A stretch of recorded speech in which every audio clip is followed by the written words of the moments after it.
5분 뚝딱 철학의 기필례입니다. 오늘은 심리 철학에 대해서 이야기를 하겠습니다. 심리 철학, 다소 생소한 학문일 수도 있는데요. 먼저 심리학과 구별을 해보죠. 심리학이 인간의 마음이 어떻게 움직이는가와 같은 인간의 심리를 연구하는 학문이라면 심리 철학은 인간에게 정말로 마음이라는 것이 있는지, 인간의 몸과 마음 사이에 어떠한 관계가 있는지와 같이 인간의 마음과 관련하여 보다 근본적인 물음을 연구하는 학문입니다. 한 가지 질문을 해보죠. 인간에게 영혼이 존재하나요? 영혼은 존재하고 따라서 인간은 육체와 영혼으로 되어 있다는 입장을 실체 이원론이라고 합니다. 반면 영혼은 존재하지 않으며 존재하는 것은 오직 육체일 뿐이다 라는 입장을 실체 이론론이라고 합니다. 실체 이론론을 물리주의라고도 하는데요. 물리주의란 간단히 말해서 모든 것이 물리적이라는 주장입니다. 이런 대상들은 물론이고 인간의 생각, 감정과 같은 것들까지도 모두 물리적이라는 겁니다. 영혼에 대해서 이야기를 하니까 질문이 좀 무겁죠? 20세기에 들어와서 철학자들은 질문을 좀 더 가볍게 바꿉니다. 그것은 인간의 의식을 물리적으로 설명할 수 있는가? 다른 말로 하면 심적 속성은 물리적 속성으로 환원이 되는가? 라고 묻습니다. 인간에게 영혼이 있다고 믿는 실체 이원론자들은 인간의 심적 속성은 물리적 속성으로 환원되지 않는다고 말할 겁니다. 당연하죠. 영혼과 육체는 별개이므로 심적인 속성은 물리적인 속성과 관련이 없다고 말하겠죠. 이러한 입장을 속성 이원론이라고 합니다. 그런데 실체 이론론자들의 입장은 둘로 갈립니다. 심적 속성은 물리적 속성으로 환원되지 않는다는 입장과 환원이 된다는 입장으로 갈립니다. 환원되지 않는다는 입장을 속성 이원론 또는 비환원적 물리주의라고 하고 환원된다는 입장을 속성 이론론 또는 환원적 물리주의라고 합니다. 환원적 물리주의와 비환원적 물리주의, 이것이 바로 오늘의 주제인데요. 먼저 환원적 물리주의에 대한 세 가지 입장과 이에 대한 반론을 살펴보고요. 다음으로 비환원적 물리주의에 대한 세 가지 논변과 이에 대한 반론을 살펴보도록 하겠습니다. 그리고 마지막으로 정리를 해보죠.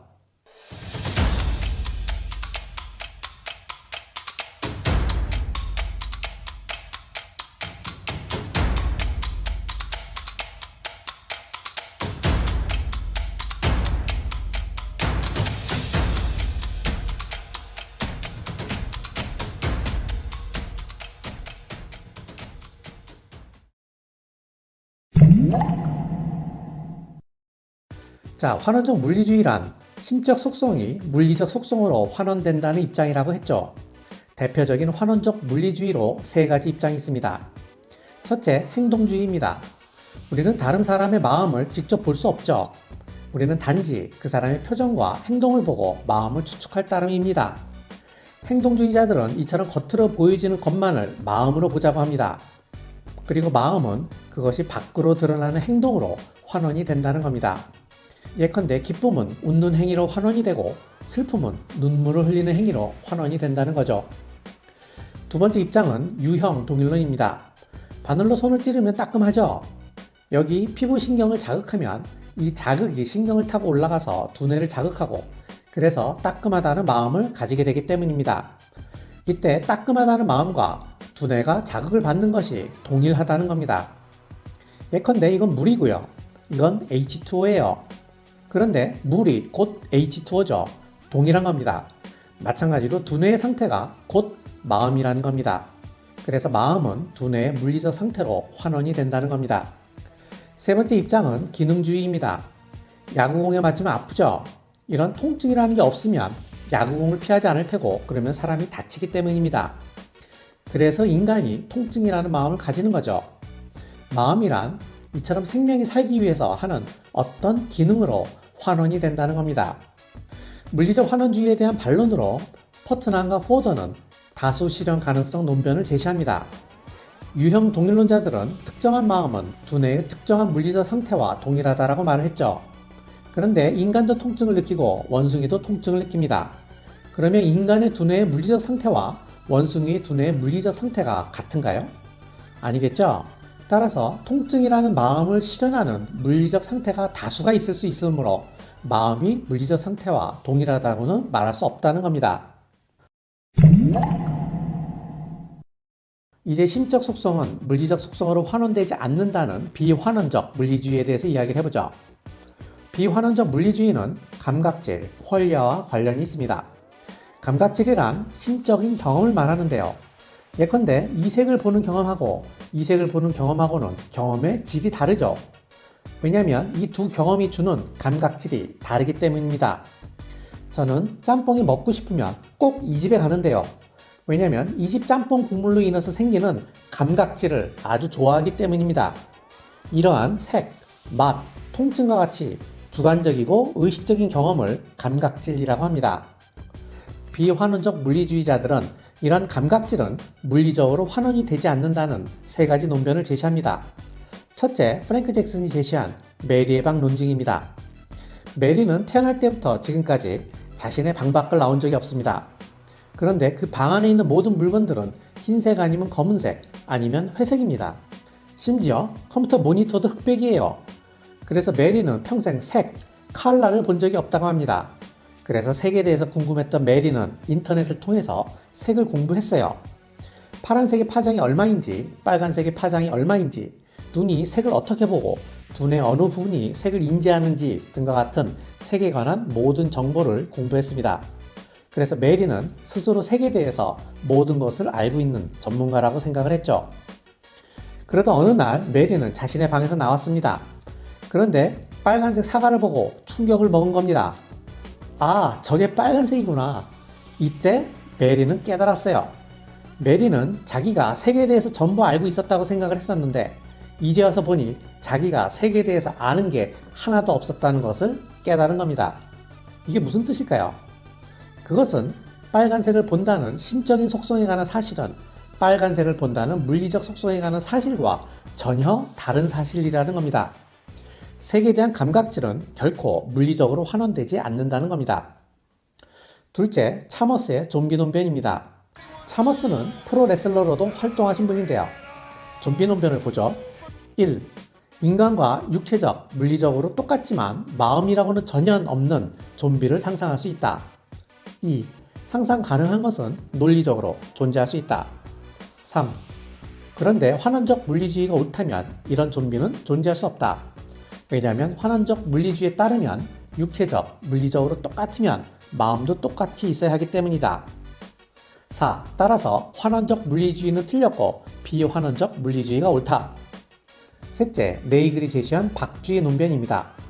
박쥐는 높은 음파를 내고 이것이 반영되어 오는 음파를 탐지함으로써 물체의 크기와 위치를 파악한다고 합니다. 그런데 박쥐가 앞에 어떤 물체를 확인했을 때 어떤 느낌을 가질까요? 그건 인간이 알 수 없죠. 그건 박쥐가 되어보지 않고서는 절대로 알 수 없는 겁니다. 마찬가지로 인간이 가지는 감각질에 대한 경험도 물리적인 어떤 것으로도 환원될 수 없다는 겁니다.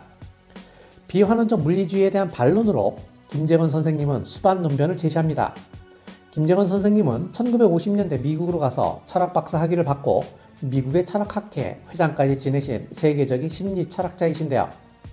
수반 이론은 증권 투자가 위험을 수반하는 것처럼 두뇌의 물리적 상태가 마음을 수반한다는 겁니다. 증권 투자가 위험과 동일하지 않아도 증권 투자가 왜 위험한지 설명할 수 있는 것처럼 두뇌의 물리적 상태가 마음과 동일하지 않아도 두뇌의 물리적 상태가 마음을 설명할 수 있다는 겁니다. 즉, 마음이 두뇌의 물리적 상태와 동일한 것은 아니지만 그렇다고 해서 마음을 두뇌의 물리적 상태와 분리해서 생각할 수는 없다는 겁니다. 자, 정리합시다. 오늘은 먼저 실체 이원론과 실체 이론론, 그리고 속성 이원론과 속성 이론론에 대한 개념을 살펴보았습니다. 그리고 속성 이론론인 환원적 물리주의를 지지하는 입장인 행동주의, 유형 동형론, 기능주의를 보았고 이에 대한 퍼트남과 포더의 반론을 보았습니다. 그리고 속성 이원론인 비환원적 물리주의에 대한 메리의 방 논변, 좀비 논변, 박쥐 논변을 보았습니다. 그리고 마지막으로 이에 대한 반론으로 김재건 선생님의 수변 논변을 보았습니다. 이 영상을 만들게 된 계기는 지난번에 올렸던 좀비 논변에 대한 영상에 심각한 문제가 있었기 때문입니다. 지난 영상에서 저는 좀비 논변이 실체 이원론을 지지하는 논변인 것처럼 설명을 했었는데요. 이 점에 대해서 할리데이 님이 잘못되었다는 댓글을 달아주셨습니다. 좀비 논변은 실체 이원론에 대한 논변이 아니고 속성 이원론에 대한 논변이라는 거죠. 이 점을 정정하기 위해서 이 영상을 만들게 되었습니다. 할리데이님께 감사드립니다. 지난 이 영상은 한 달 후에 삭제하도록 하겠습니다. 아마 이 영상에도 잘못된 점이 있을 겁니다. 특히 수반 논변은 너무 어려워서 제가 제대로 이해를 못해서 그냥 뭉쳐서 간단하게 설명을 했는데요. 사실 그게 계속 마음에 걸리긴 합니다. 오늘의 영상이 재밌었다면 좋아요와 구독하기 부탁드리겠습니다. 오늘 이만 마치죠. 감사합니다.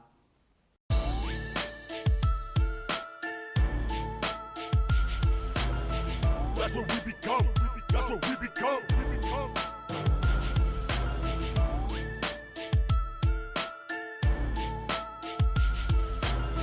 That's what we become. That's what we become. Been around a little bit, but not as long as Littlefoot. Oversensitive, and then we blame it on political correctness. That shit got me pessimistic. Why we try to please them all and ask for acceptance? We all a little off in deception. Eli, quit acting like a PI and get to stepping like Eli. Stop virus bad, why police have all the cannons there? Cops these days got us looking like Afghanistan. Confiscated weapons